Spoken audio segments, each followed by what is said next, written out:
मेरे में मन लगा दो, मेरे में बुद्धि लगा दो। भगवान कहते हैं देवी हे सा गुणमयी मम माया दुरत्या मामे ये प्रपद्यन्ते माया में ताम तरन्ते। ये जो दैवी त्रिगुणमयी माया है, इससे पार होना दुरत्य है, स्वयं भगवान कह रहे हैं। अगर इससे पार होना चाहते हो तो मेरे चरणों की शरण में आ जाओ। भगवान की शरण में होकर गीता जी का स्वाध्याय करो, श्रीमद् भागवत का स्वाध्याय करो, संतों का सत्संग करो, खूब मंत्र नाम जप करो। जो दुख सुख आवे भगवान का कृपा प्रसाद अनुभव करते उसे सह लो, देखो निकल जाओगे। अगर भगवान में चित्त लगा है तो आपसे सच्ची कहते हैं कोई भी दुख परास्त नहीं कर सकता। अगर भगवान में चित्त नहीं लगा है तो कोई भी सुख आपको शांति नहीं प्रदान कर सकता। भगवत विमुख को त्रिभुवन का राजा बना दिया जाए, सब भोग उसे एक साथ दे दिए जाए तो भी वो कभी तृप्त व शांत नहीं हो सकता।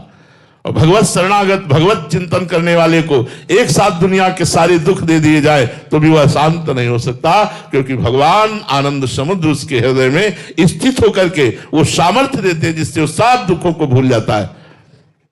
इसलिए विश्वास करो, आप भगवान के नाम जप में बड़ी सामर्थ्य है, टूटो मत।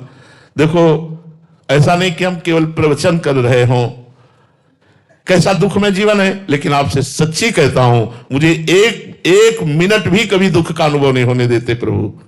हर समय हमारा हृदय आनंदित रहता है, हम प्रसन्न रहते हैं। आप इतने सुखी नहीं होंगे जितने हम सुखी हैं। क्यों? आपका कहीं ना कहीं संसार से राग है, हमारा प्रभु से संबंध है, तो ना मरने का डर है और ना इस रोग का दुख है, हर समय आनंद बना रहता है। इसलिए सबसे प्रार्थना करते हैं यदि सुखी होना चाहते हो तो प्रभु के चरणों का आश्रय ले लो, नाम जप करो। 24 घंटे में 24 मिनट ही प्रभु को दे दो, तुम्हारा मंगल हो जाएगा। 24 मिनट नाम जप करने लगो, तुम्हारा मंगल हो जाएगा। आप शुरू तो करो।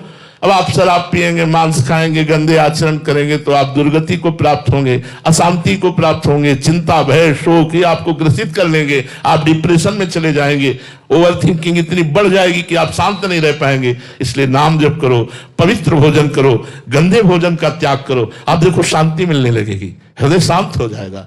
भोजन का बहुत बड़ा प्रभाव होता है। आज लोग ना भोजन पर ध्यान दे रहे हैं, ना पवित्रता पर ध्यान दे रहे हैं। जो मनाया, जैसा मनाया, खाया पिया वैसे ही किया, बस पशुवत आचरणों पर ज्यादातर वृत्ति लग रही है। आध्यात्मिक आचरणों को हम भूलते चले जा रहे हैं। इसलिए हमें जरूरत है अध्यात्म की, वही हमें शांति, वही हमें आनंद, वही जो हमें चाहिए वो अध्यात्म से मिलेगा, प्रकृति से तो मिल ही नहीं सकता।